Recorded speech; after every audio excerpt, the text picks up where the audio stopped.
Bem, pessoal, vamos para a nossa aula de número 9, falando um pouquinho sobre eletroquímica.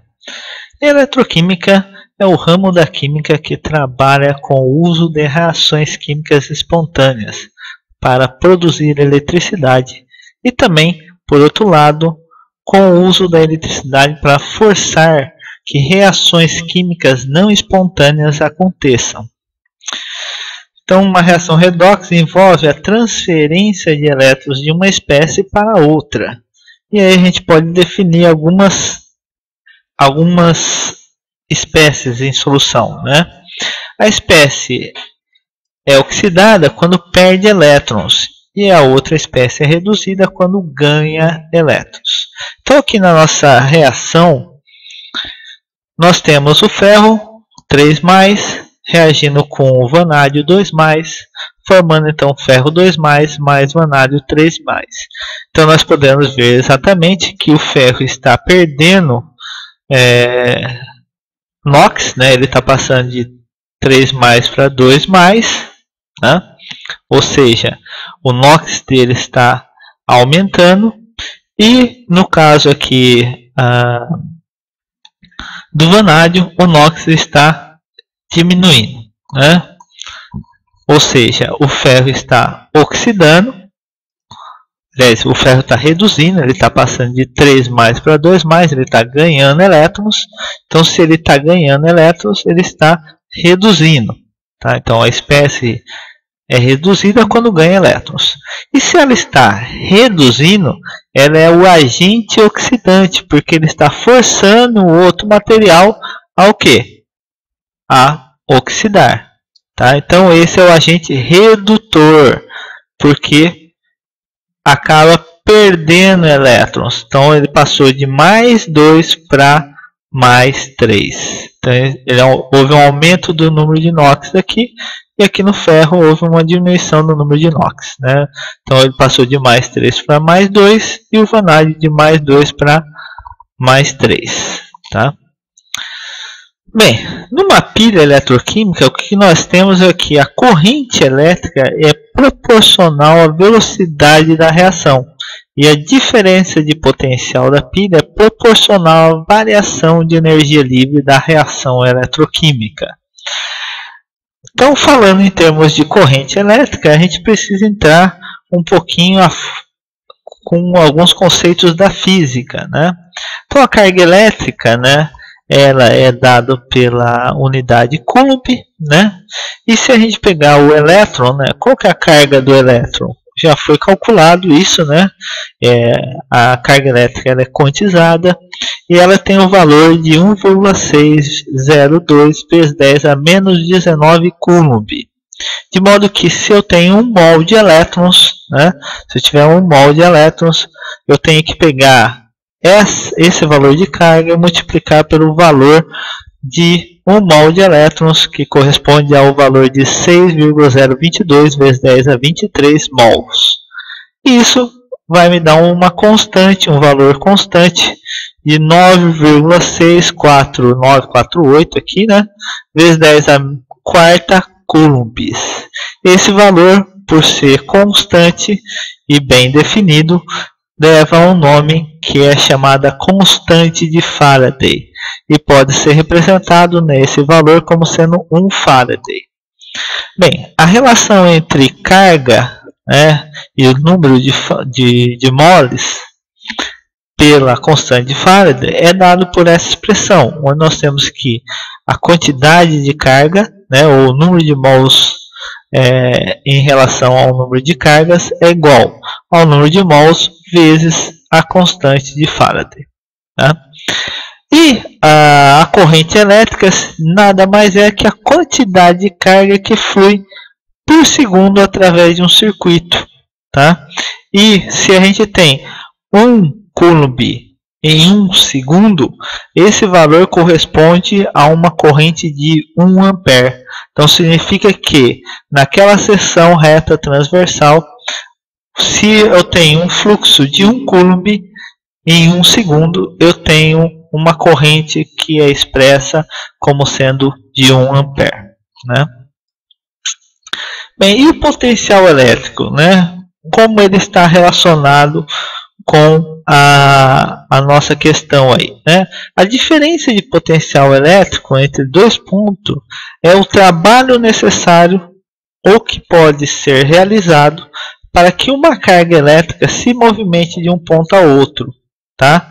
Em outras palavras, né, a gente pode definir que a unidade em joule, né, é liberada ou absorvida, ou seja, a energia é liberada ou absorvida quando um coulomb de carga se move entre dois pontos cujos potenciais elétricos diferem entre si de 1 volt. E nós podemos expressar isso aqui da seguinte maneira, né? Então, 1 volt é igual a 1 joule por 1 coulomb, né? É a unidade de trabalho por coulomb, ou a unidade de energia por coulomb. Tá? Expressando isso, nós podemos escrever que o trabalho elétrico, né, é igual ao campo elétrico vezes a carga. Né? E isso daqui pode ser expresso de outra maneira em termos de energia livre. Né? A gente viu lá na termodinâmica, né, sobre o conceito de variação de energia livre, né, e ela está diretamente relacionada com se uma reação é espontânea ou não. Né? Numa pilha, o ΔG sempre vai ser negativo numa pilha, né? Quando você tem um sistema trabalhando galvanostaticamente, eu tenho uma pilha e, consequentemente, o ΔG é espontâneo, é um valor negativo, né? Bem, e aí a gente pode expressar que o ΔG é igual a menos o trabalho. Então, é menos E vezes a carga. Se a gente substituir, né, agora a carga que a gente viu no slide anterior, que é igual ao número de mols vezes a constante de Faraday vezes o potencial, nós temos a igualdade entre o ΔG e essa relação NFE. Né?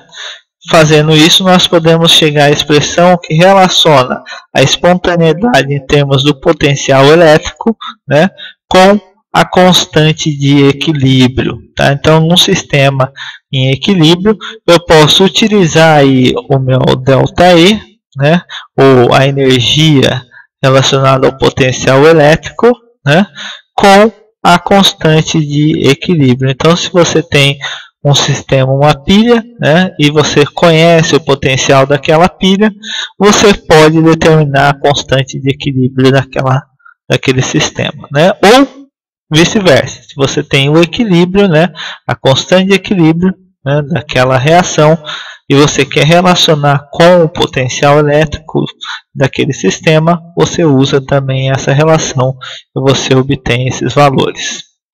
Bem, aqui uma tabelinha que mostra algumas relações importantes, né? Então a carga, a grandeza carga é dada pela unidade coulomb, expressa pela letra C maiúscula, né?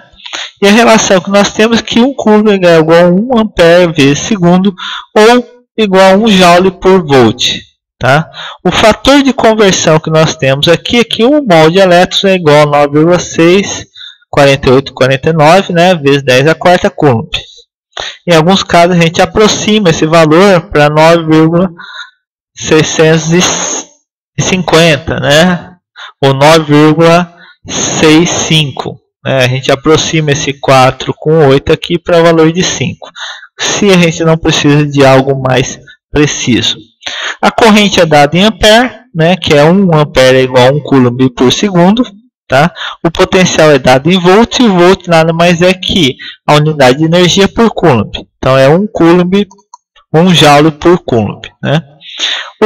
A potência é dada pelo watts ou watts. Né? Aí vai da pronúncia de vocês aí.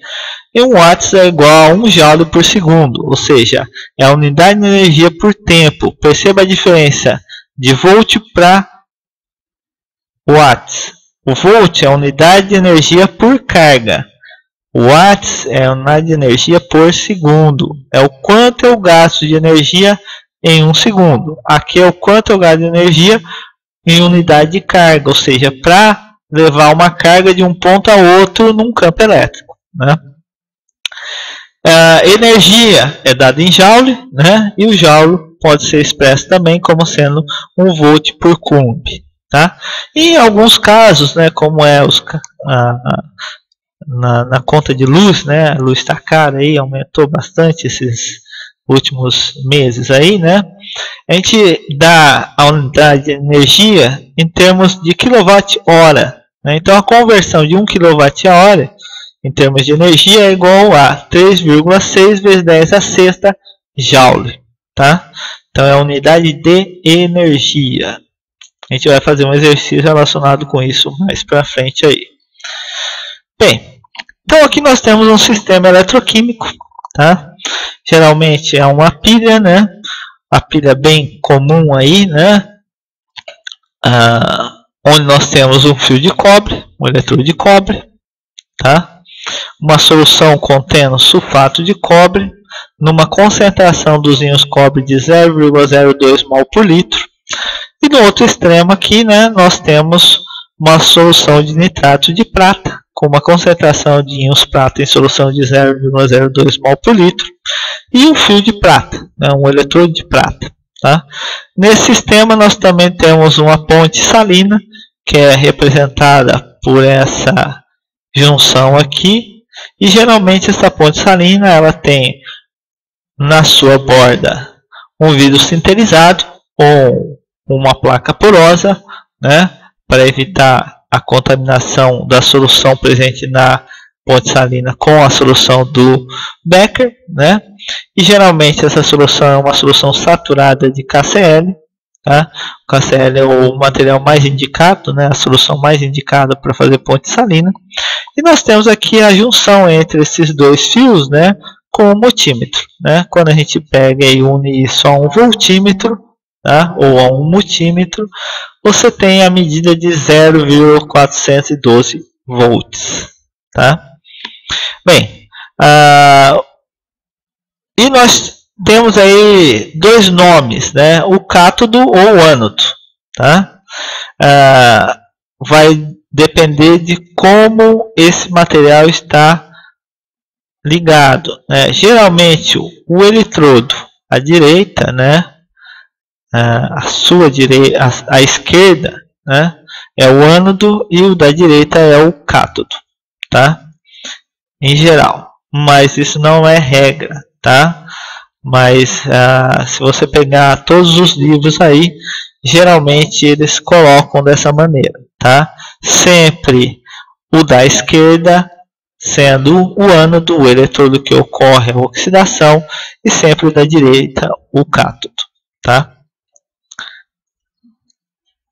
Bem, alguns sinais específicos aí das células, né?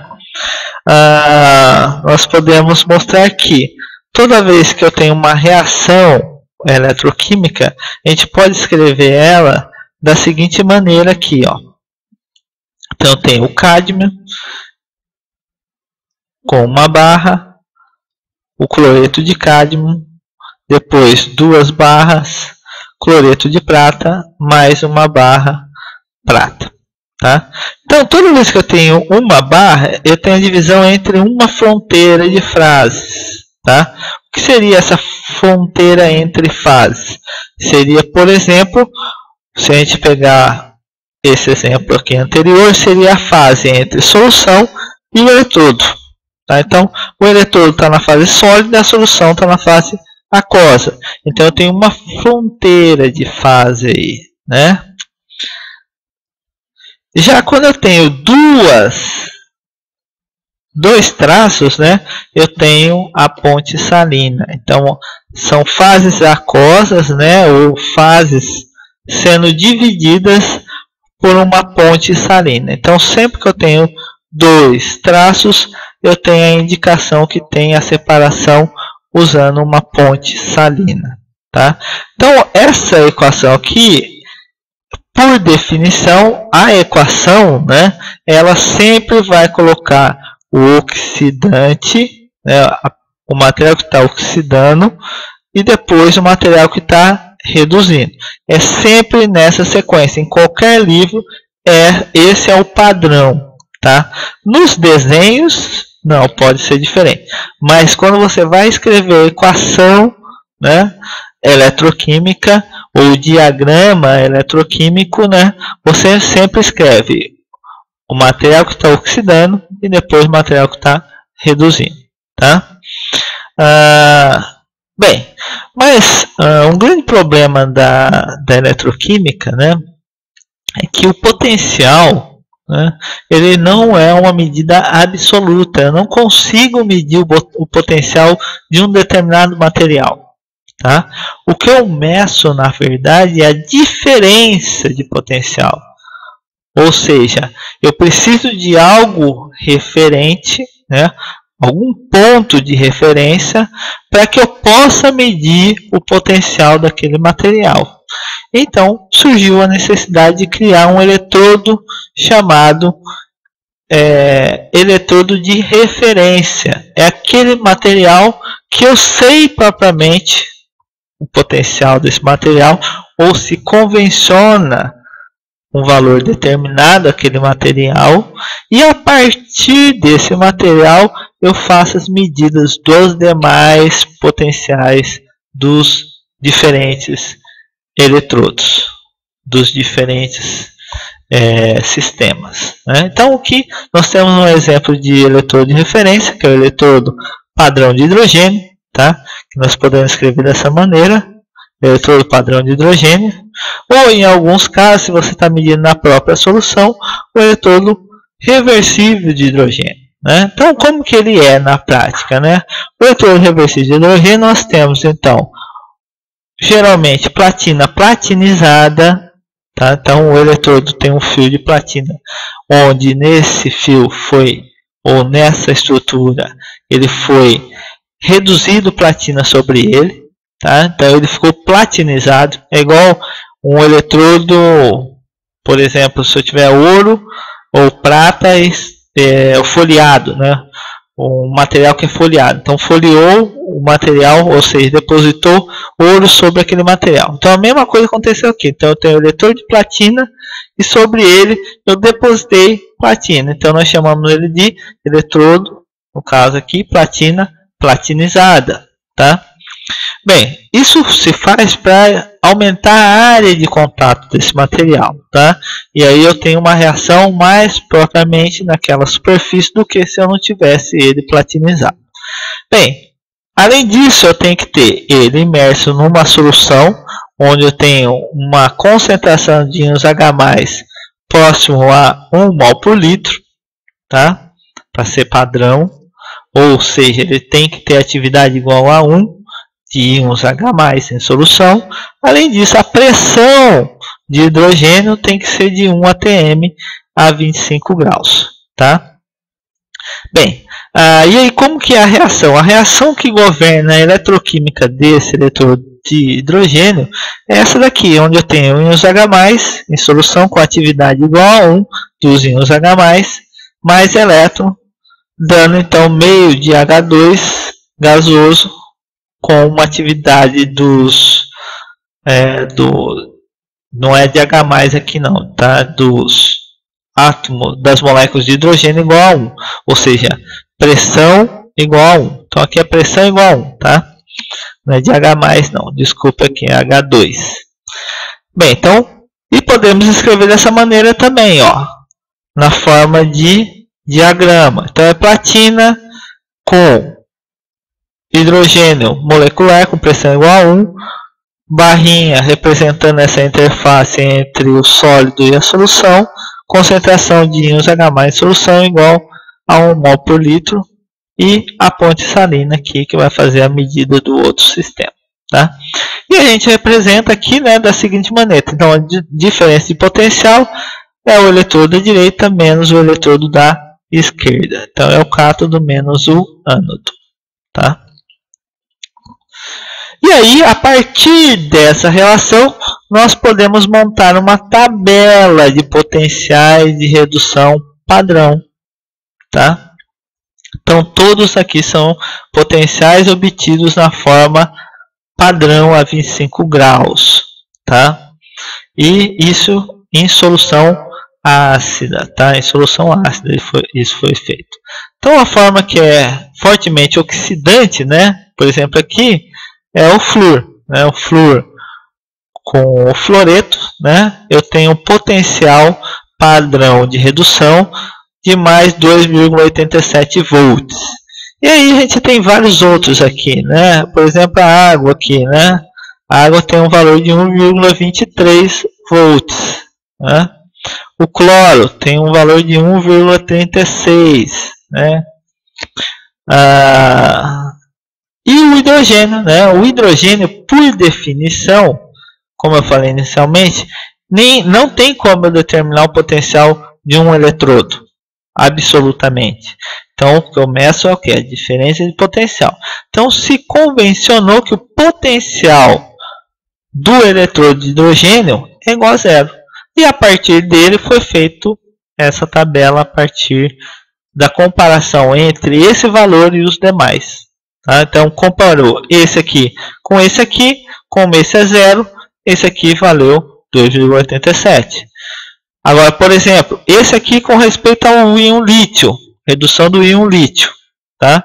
O valor de menos 3,05, então ele está abaixo. Então, esse aqui é uma forte redutor, né? Porque ele facilmente oxida, né? Bem, então a partir daí, né, se percebeu que era fácil utilizar esses padrões, né, de potenciais para gerar energia, né? E foram então feitas várias combinações desses materiais e se tem aí as pilhas ou células primárias, né, que nós podemos chamar aí secas, né, alcalinas e, por exemplo, células primárias de prata. E também nós temos as células secundárias, chumbo ácido, níquel cádmio e de sódio enxofre. E hoje de íon lítio, né? A de íon lítio ou de lítio, né, são as mais comercializadas e as mais usadas aí nos celulares, né? É um tópico à parte, porque existe uma estrutura muito bem avançada no estudo das baterias de íon lítio, né? A gente pode falar mais futuramente, né? Então nós temos aqui a pilha seca, né? Geralmente ela tem zinco na sua estrutura, né? E aí a reação do ânodo é a oxidação do zinco e no cátodo a reação do óxido de manganês, né, com a água, formando então o hidroxóxido de manganês mais OH-, né? Um inconveniente nessa reação é a formação também do eletrólito, né, que pode reagir, né, formando o gás amônio, né? Amônia, aliás. As alcalinas, né, nós temos uma estrutura um pouco diferente, né, que aqui é a pilha seca, né, então eu tenho uma pasta de óxido de manganês, né, e nós temos o eletrólito, que é o hidróxido de amônio, né, e no outro caso aqui, a nossa solução é básica, né, a pilha alcalina, nós temos uma base, não mais o íon amônio, tá? Pode ser, por exemplo, o hidróxido de potássio, tá? A reação, então, é praticamente a mesma, o que muda é o eletrólito, né? E o potencial é igual, né? 1,5 volt e 1,5 volt. Lembrando que nós temos aqui na estrutura, no caso do coletor, né, nós temos o grafite aqui. Nos dois, em ambos, na seca e na alcalina, o coletor é o grafite e o ânodo é a própria folha de zinco. Por isso que depois de um determinado tempo você tem o consumo desse zinco e ela começa a vazar essas pilhas, né? De prata, né, o que muda então é o material do cátodo, né, que é o óxido de prata, né, e a prata sólida. E o coletor aqui é de aço, tá? Bem, nas pilhas, as diferenças entre pilhas células primárias ou células secundárias é que nas células primárias ela não tem o que? Ela não pode ser recarregada. ela é consumida e pronto, né? Já na célula secundária, a diferença é essa. Eu tenho o quê? A possibilidade de recarga nessa bateria, né? Então, nós chamamos, né, nos Estados Unidos só existe um termo, é bateria, tanto para pilha quanto para bateria. Aqui no Brasil, né, em alguns países da língua portuguesa, né, ou mesmo línguas latinas, existe essa diferenciação entre pilhas e baterias. Mas o termo na língua nos Estados Unidos inglesa, né, é bateria tanto para células primárias quanto para células secundárias, tá? Bem, nas células secundárias nós temos a possibilidade de recarregamento, né? Então, por exemplo, uma das bastante usadas ainda é usada até hoje, que é a de chumbo ácido, né? Nós temos a reação no caso do ano da oxidação do chumbo, né? E no outro extremo nós temos também o óxido de chumbo na parte católica, reduzindo, né? E nós temos nesse caso aqui uma variação de 2 volts, tá? Então um é a placa de chumbo e o outro é o quem? É o óxido de chumbo, tá? Que reage no cátodo para formar então sulfato de chumbo, né, mais água. Então no ânodo eu tenho chumbos metálico reagindo com ácido, formando sulfato de chumbo, mais mais 2 elétrons. No cátodo eu tenho o óxido de chumbo reagindo com ácido, né, formando então sulfato de chumbo. Essas reações aqui ela dá uma diferença de potencial de 2 volts. Mas como que a minha bateria tem 12 volts? Né? Porque eu ponho vários stakes, né?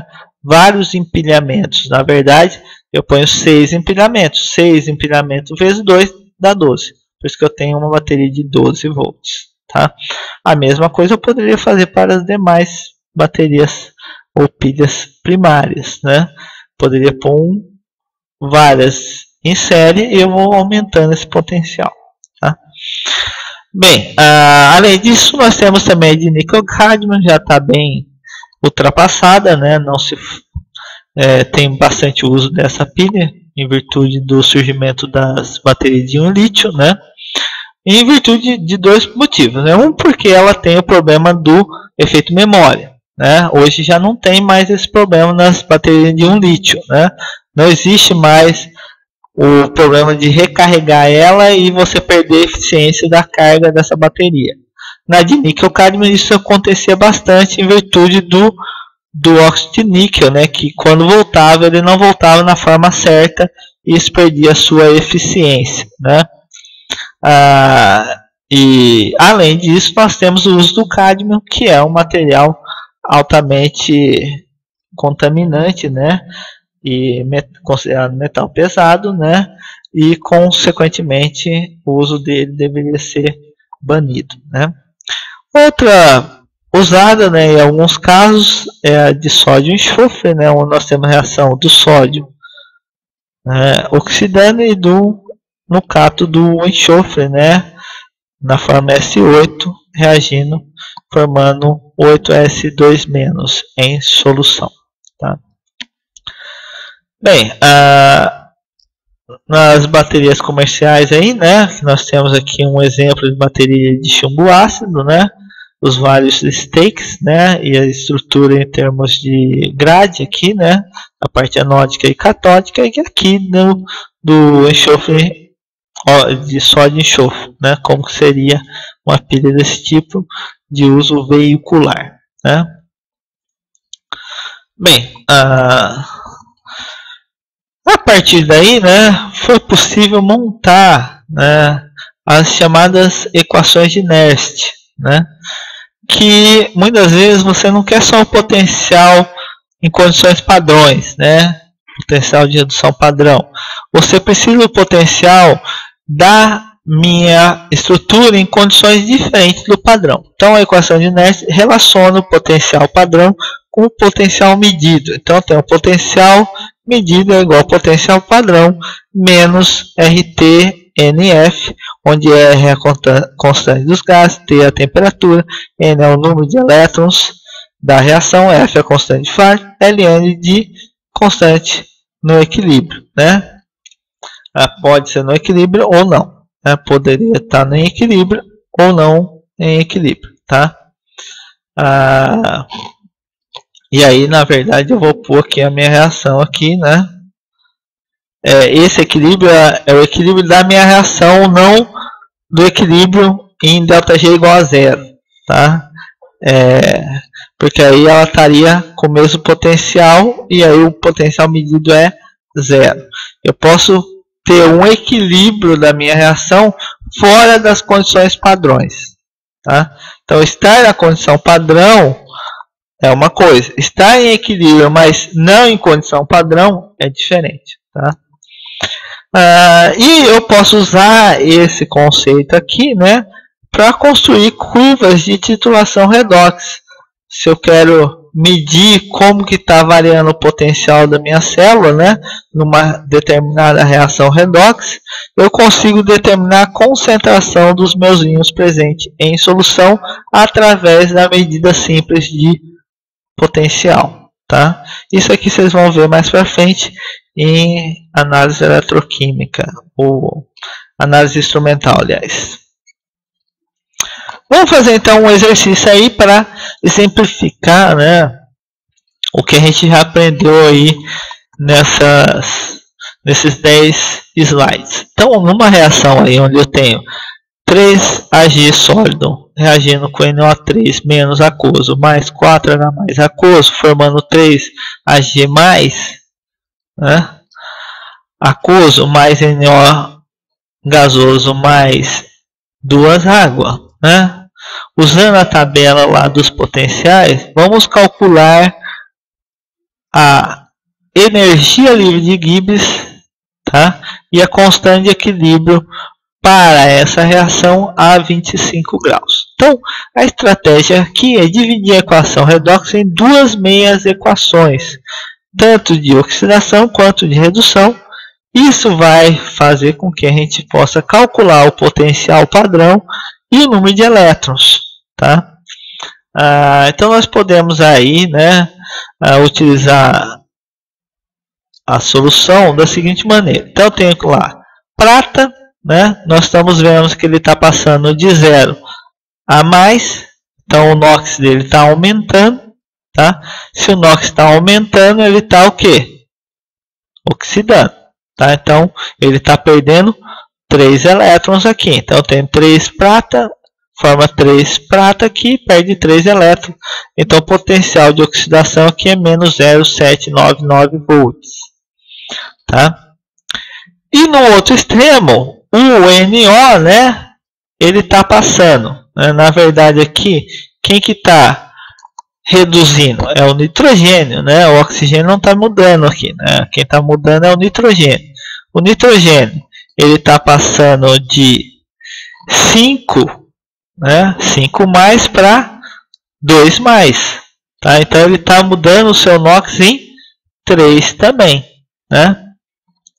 O potencial de redução dele aqui, né, do nitrogênio, né, para essa reação é mais 0,964 volts, tá?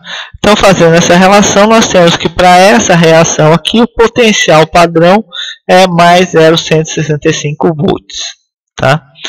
Nós vimos que o ΔG padrão nada mais é que menos NFE. N é o número de mols, o número de elétrons, né? F é a constante de Faraday e E é o potencial da reação. Então, nós substituindo, eu tenho 3 mol de elétron vezes 9,648 vezes 10 a 4 joule por mol volt, né? Que é a constante de Faraday, vezes o potencial aqui, né? Que é 0,165 volts, que a gente calculou.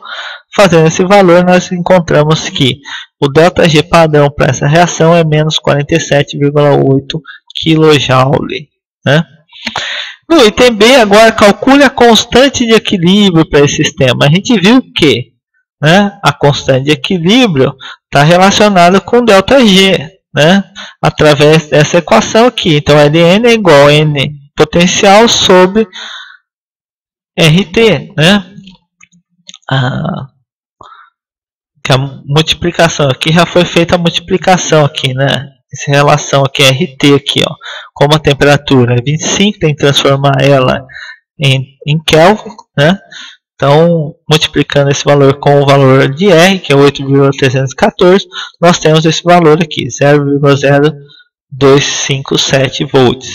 Substituindo os valores, nós encontramos que o Ln de K é igual a 19,3.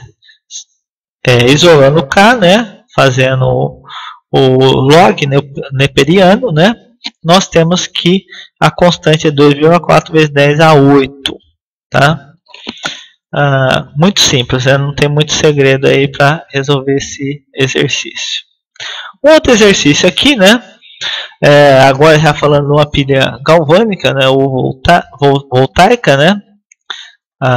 No caso aqui a pilha de zinco hidrogênio, né? Nós temos o zinco oxidando, o hidrogênio então vai reduzir. Então aqui nós temos zinco passando a 2+, e o hidrogênio passando a hidrogênio 0. Tá? Então pede o seguinte aqui. Quando o potencial é mais 0,560 volts, quando a concentração de zinco 2+ é igual a 0,85 mol por litro, e a pressão de hidrogênio é igual a 0,98 atm, qual é o pH da meia pilha hidrogênio H?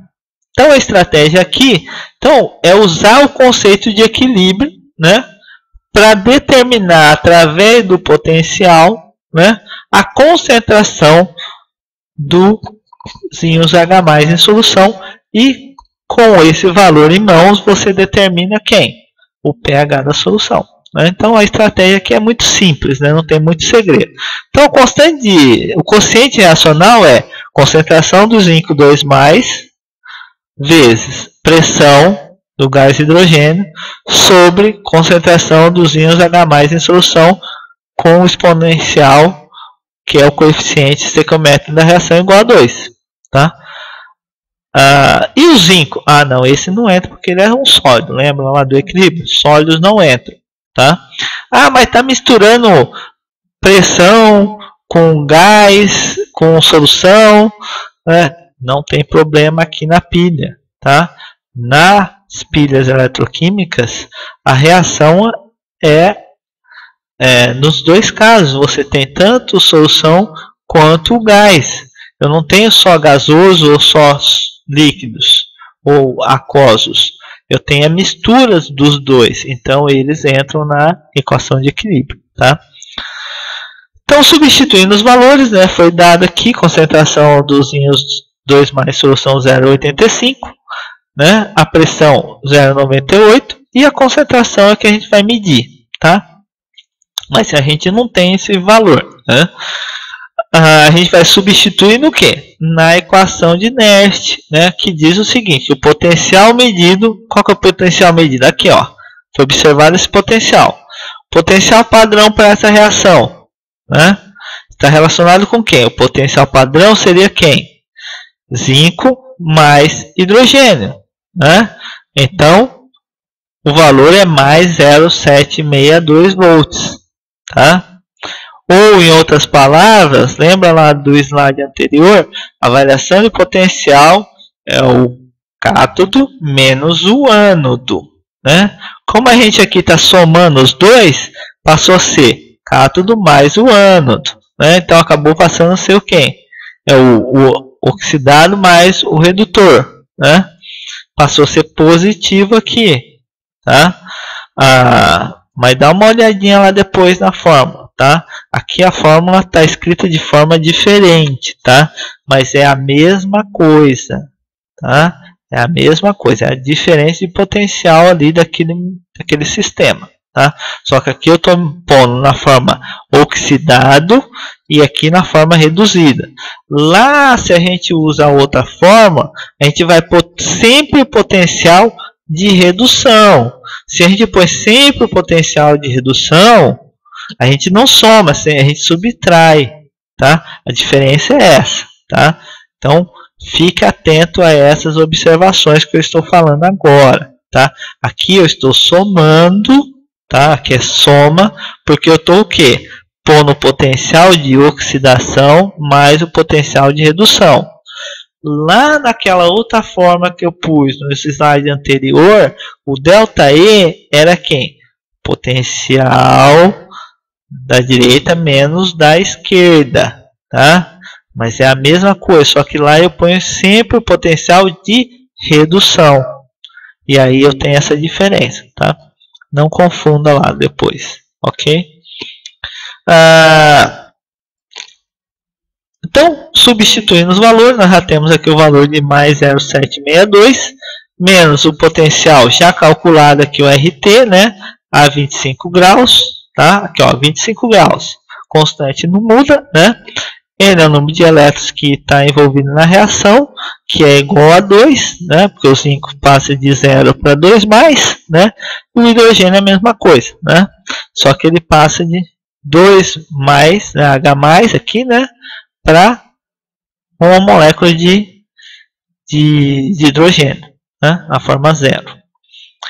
E além de que já foi calculado, é esse aqui. Põe aqui, substitui os valores, foi substituídos, né?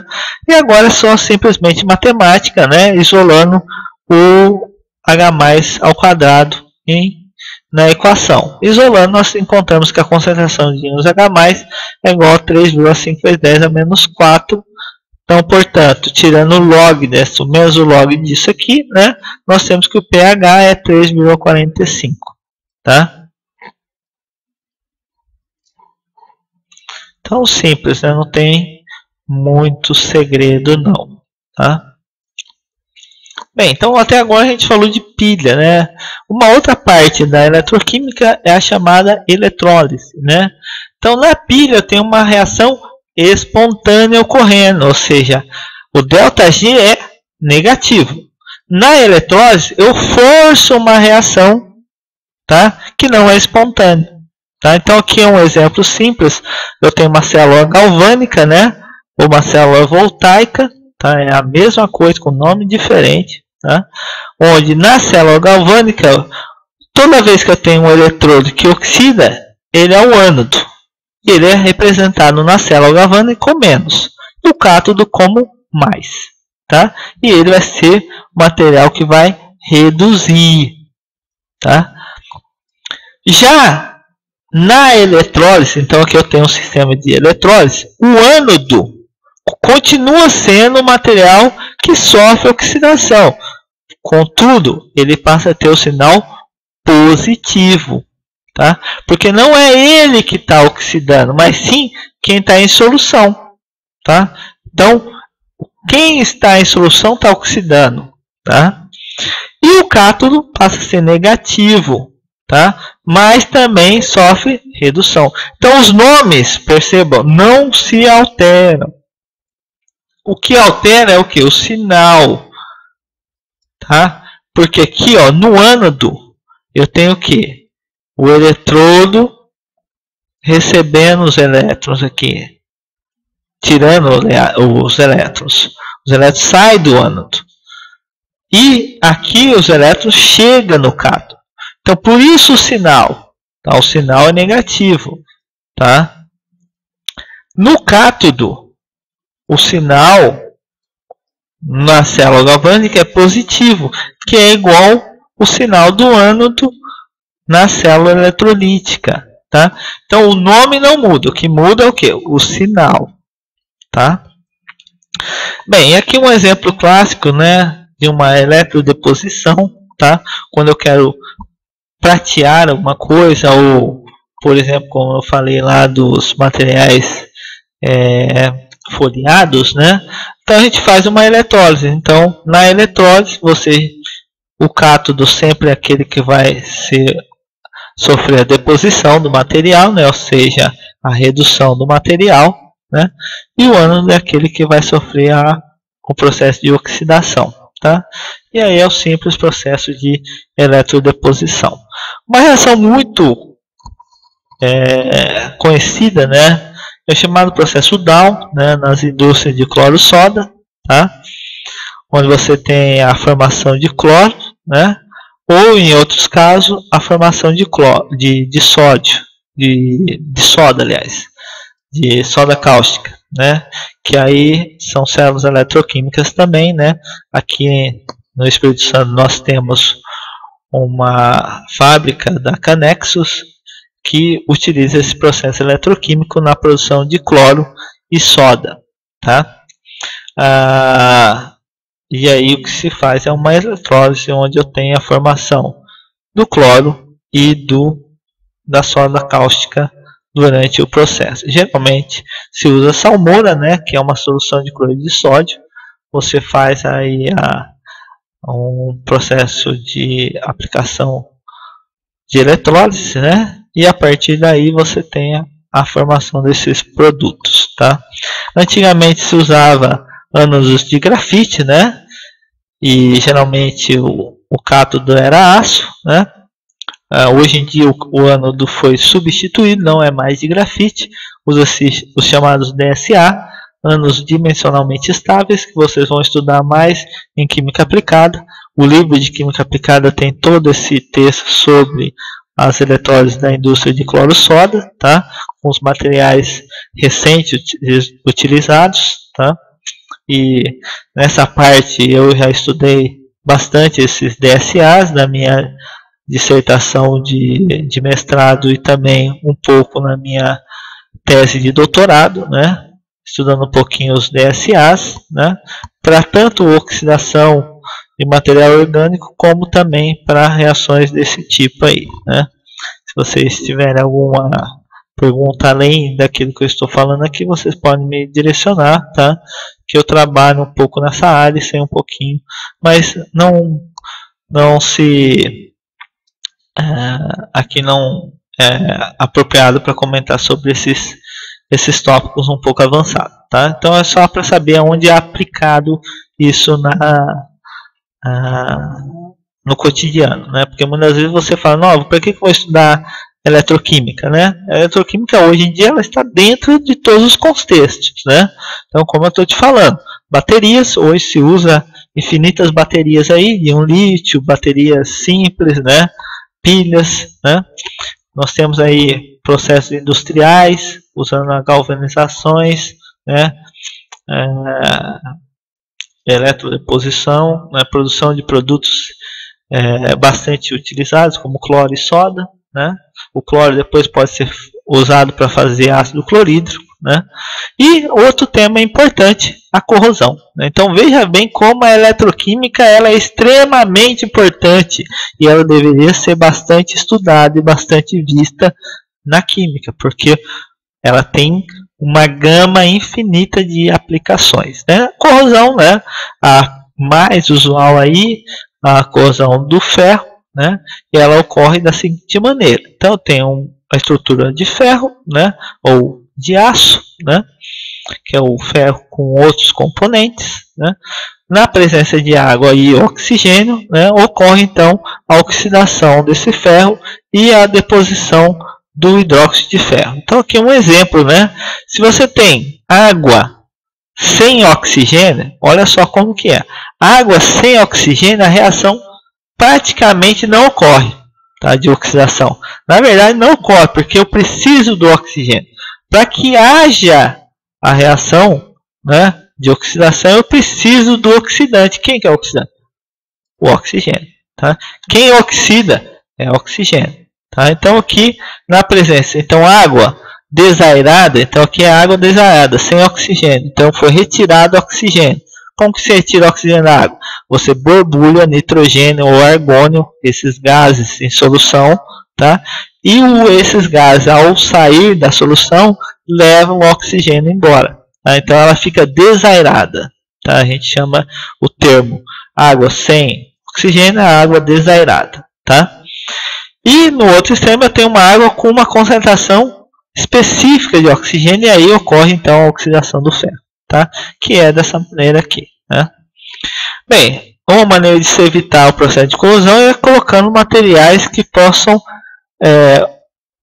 evitar a oxidação. Por exemplo, magnésio ou os chamados metais de sacrifício, como o zinco. Né? Se coloca o zinco, ele, por ter um potencial de oxidação mais favorável do que o do ferro, ele oxida mais, ele oxida e o ferro reduz, na verdade, né? E aqui é a mesma coisa, né? O magnésio tem o mesmo comportamento, né?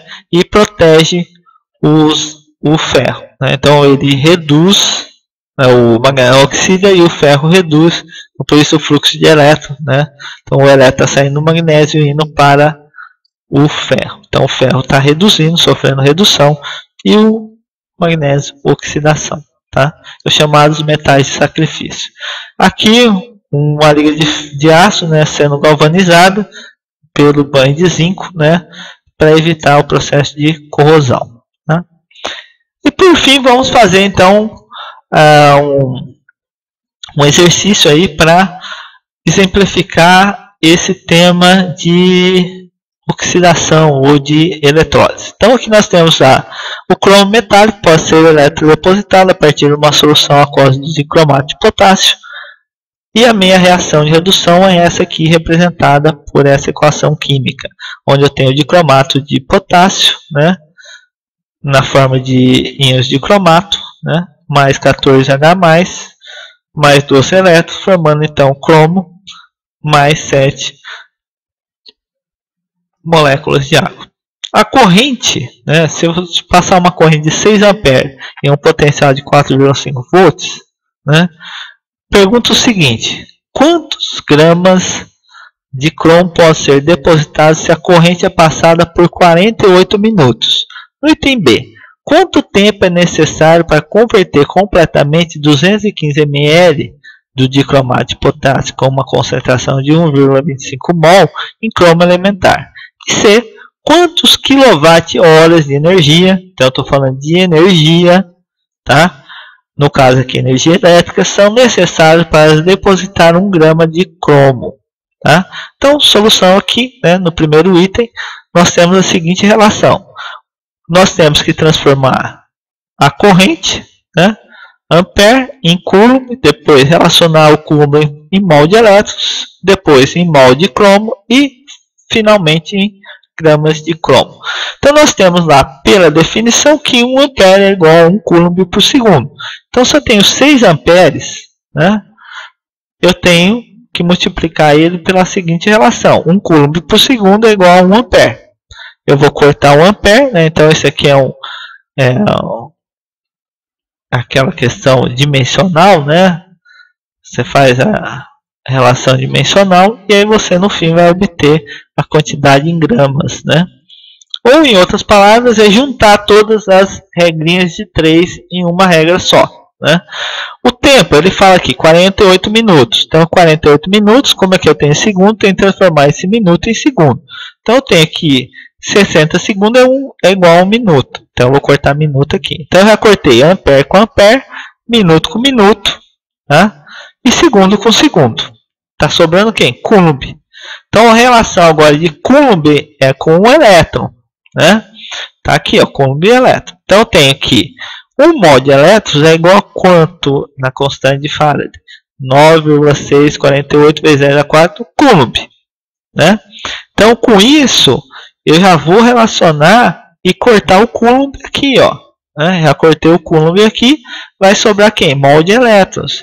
E eu tenho que, pela equação, para cada 2 mol de cromo, né, eu tenho uma relação de 12 mols de elétron. Então eu tenho 2 mols de elétron relacionado com 12 mol de elétrons.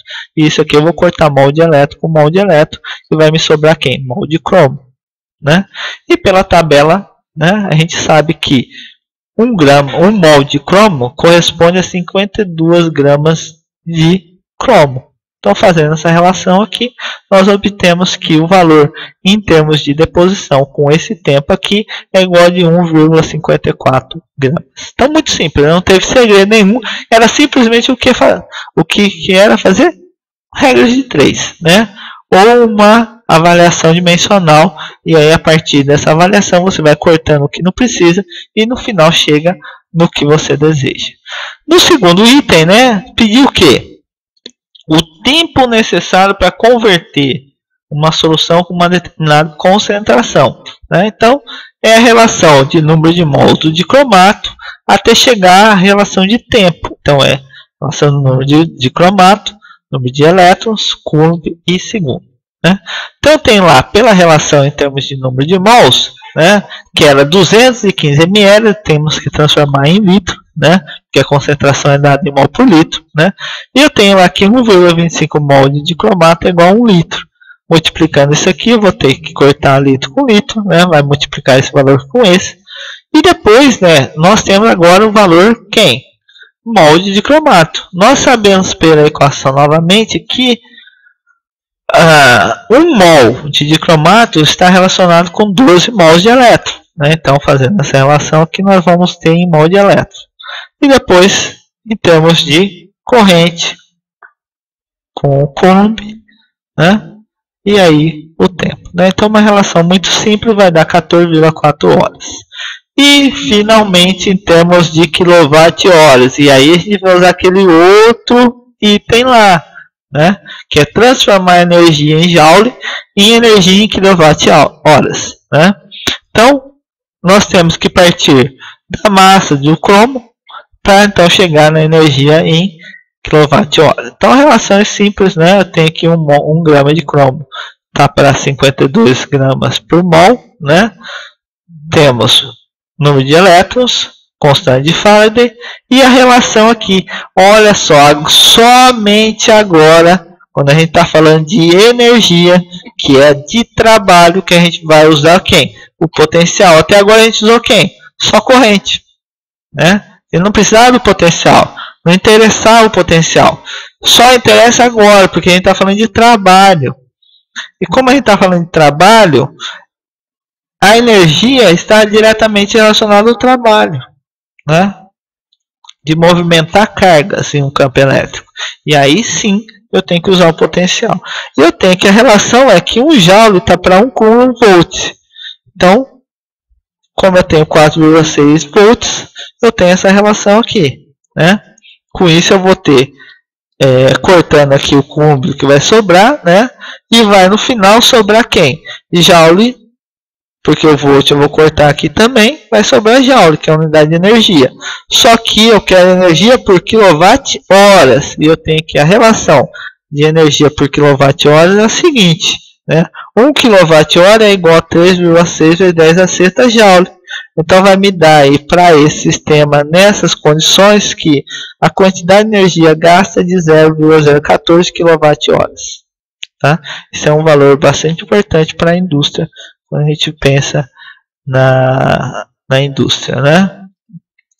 Bem, é isso aí, pessoal. Bons estudos.